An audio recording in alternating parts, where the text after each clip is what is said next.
When we are talking about latch techniques, you'll often hear about making a sandwich or a hamburger of the breast in order to help the baby latch. So what we're talking about is the breast is a circle that is round.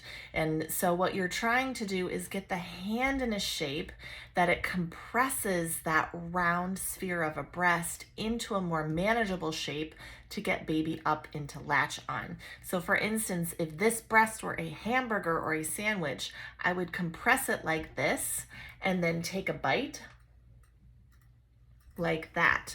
So we are trying to use the hand to compress the breast tissue in a more manageable shape instead of trying to get baby to latch to that round shape. So it really depends on how that parent is holding their hand for the direction that the baby is approaching the breast. In general, we want to have that hand far enough away from the nipple that it's not getting in the way or interfering with baby's mouth. So there are a couple different directions that hand can be held to help baby latch. If the baby is coming across their body, their mouth is coming this way. So we would want that parent to have a U-shape hold. So tuck the arm, drop the shoulder, tuck the elbow, come in a U shape and squeeze this way, so that as they bring their baby up to latch, the chin is down here on the breast, so that when they open, we are flipping that nipple in or getting the sandwich here. If the baby is in an upright position, we're then coming in more of a C shape.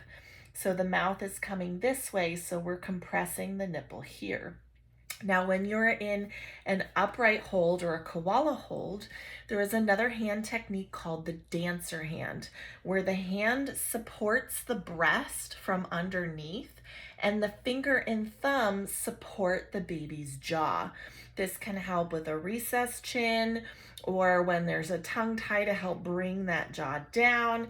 If there's laryngomalacia and the baby needs some cheek support while feeding, this is the dancer hand. So the baby is coming up and the finger is on one side of the jaw, hand on the breast, and the thumb is on the other side of the jaw as the other hand is supporting baby into that body. So this is what's called the dancer hand.